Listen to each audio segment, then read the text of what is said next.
Good Monday morning, everybody. Welcome into Lugnuts Extra Innings. It is time now to be joined by Jesse and Adam. And we haven't seen you guys in a couple of weeks, first of all, but Lugnuts have been on the road. Yes. Kind of a tough road trip, record-wise. It started off, number one, hot. Temperatures were well over 100, heat index 115 to 120 in the Quad Cities. Split that series. Things got a little cooler, but the Lugnuts took on the best team in the West, Cedar Rapids, salvaged things with a win in the finale. All right, that's good. Now we look forward to 2 straight homestands at home, and there is a ton to look forward to, and some players to keep an eye out for that actually had pretty good road trips themselves, even though the team didn't have as much success. Yeah, that's the big thing is, Adam, okay, we went on the road 2 weeks at the West. Now it's back home. It's the East, and it's 2 weeks here at Jackson Field. You've got Fort Wayne, you've got Great Lakes, and they've got some new guys in the Lugnuts to watch, and the first rounder is here. Yes, indeed, Jacob Wilson, and I rested my voice these last couple of weeks. You got to see him in person, but thrilled to watch this guy. He's great defensively. He's got a good eye at the plate. He can put the ball in play, get on base. He stole his first base yesterday, so he seems to be kind of that do-it-all shortstop, which the Lugnuts were hoping for with Max Muncy getting promoted recently. Let's bring it back. So, as we're approaching the draft, we understand that there are 5 players who are all set to go in the top 5. Max Clark, for example, goes to the Tigers, maybe the best high school player in the nation. Well, the A's pick 6th, and that's the question is, who are they going to take? And Adam had staked out his name on Jacob Wilson. So you should have seen this man's enthusiasm. The A's make that pick, and what's your reaction? I was pumped. I'm still pumped. It's the best pick of the draft, in my opinion, and I've been salivating, waiting to see this guy play in person. So I know we've got a ton of promotions and great games coming up. I cannot wait to see Jacob Wilson play in person these next couple of weeks. Let's watch some highlights, because this is what it's like to watch him play shortstop. And look how easy this is. On the backhand, it was right across his body against a speedster, Noah Miller rushing up the line. No chance. Makes the flip look easy there. Yeah, it's major league caliber defense. Oh, by the way, he can hit. And he can run the bases. He commands things. And he's fitting in perfectly with his Lugnuts teammates. You got to imagine that he's ready to get to Lansing, too. I mean, he's been on the team for a little while now, but he hasn't seen Lansing at all yet. Starts on the road. By the way, did you catch what number he's wearing and what position he's playing? Number 2. Oh, yeah. Do you know he was comped to that certain number 2 that played shortstop? I think I know where you're going with this. That's a big comp. Out of Kalamazoo. Out of Kalamazoo, Derek Cedar. Yes. That's right. The man. That's a big comp, though. So we also want to talk about Bautista Jr.'s performance this week. Player of the week for his play, or Cedar Rapids. That was the series that he won Player of the Week for. And he had a pretty big home run that we want to show you, right? Yeah, Danny Bautista Jr. So throughout this year, he has been a singles hitter and a very good one. And he brought out the power. Power switch has been flipped on.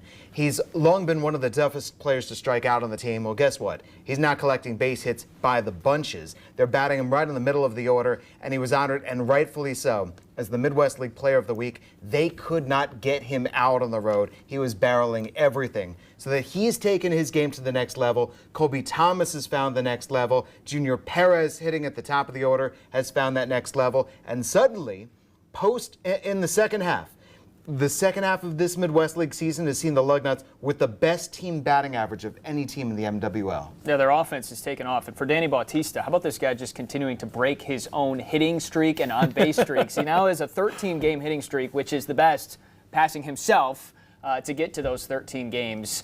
You love a guy like him, Jacob Wilson, and a couple others that supply torque because they're getting on base, they're not striking out, but then they're able to hit over the wall as well. That's pretty impressive. We have 12 games in the next 13 days at Jackson Field, and there's a lot to look forward to, including Wilson getting to play at home finally, but also what I'm most excited for, Joey Chestnut coming in on Thursday. A lot of people have been talking about that. He's going to try to set a world record for olive burgers. I mean, when you bring in the world's #1 eater, but he's coming into Lansing, Michigan.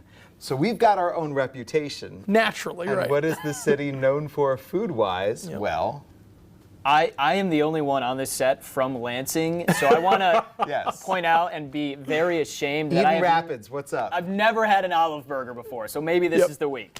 I haven't either. I don't think it's going to be the week for me. I don't really have much of an interest in it. But Joey Chestnut isn't going to just try to eat one. He's going to try to eat a number of them. I don't know how many he's going to eat before he stops. This is going to be on Lansing Facts Night. That's a fact. So for all Lansternauts who are wondering, There you go. we're going to get together. The Lugnuts will play as the Lansing Olive Burgers this Thursday, a Coors Light Thirsty Thursday with dollar hot dogs, because when Joey Chestnut is in the ballpark, maybe you course. might want a hot dog. I don't know. You're at a baseball Or stadium. or 73 or what is that, his record? It's somewhere in the 70s. Did you see Remarkable. his intensity this year on the 4th of July when it seemed like they might get rained out? Joey Chestnut said, "You will not rain me out." Because that man reigns. I am getting, what do they call it, the mustard belt title, I think they call it. He Incredible. said, I need another title. And that's what he did. What do you set the over-under at for olive burgers that he's able to eat? I have no idea. I don't even know where How to does that start. compare to a hot dog? I don't even know where to start. I'll go 25 and a half. That's my 25 and a half. over-under. Over. How long does he have? gotta go Do you- over. How long does he have? That's a good question. That's a good question. We're gonna With the figure that fifth out. third burger Yeah, for the I remember Whitecaps, that. you had 9 innings. Yep. He almost didn't finish the fifth third burger. I mean, It's close. That thing was a there was a year, going back a ways, when the Lugnuts bullpen, as a bullpen, conquered the fifth third burger. And if you can picture this burger sitting there and all the relievers sitting around, and they said, "We're going to get there." And you knew at any point those guys might be called in to pitch. So they're rooting on the starter, keep the pitch count low because we've got our own mission. because we are feeling a little weighed down at the moment, they said. Or up for the challenge. Yeah, there you go. We also have another promotion looking forward to. Lansing Locos are returning. You said Saturday and Sunday. Yeah. You're wearing the logo right there. It is a very popular logo. A lot of people have bought the gear at the Lansing Lugnuts store there at Jackson Field. But this weekend, that's what you guys are celebrating on Saturday and Sunday. Yeah, it's a huge homestand. So we talked about Thursday with Joey Chestnut coming in, olive burgers, and then Friday and Saturday a Laugh Q fireworks night.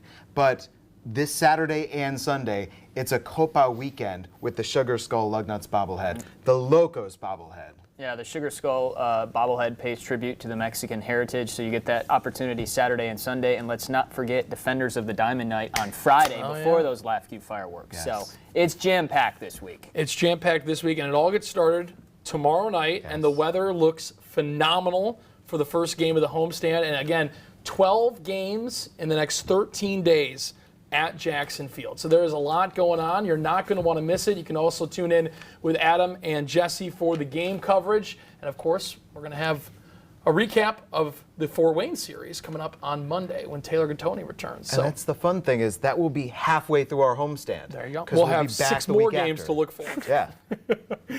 All right. Thank you guys so much. That's Extra Innings for today. We'll be back next week.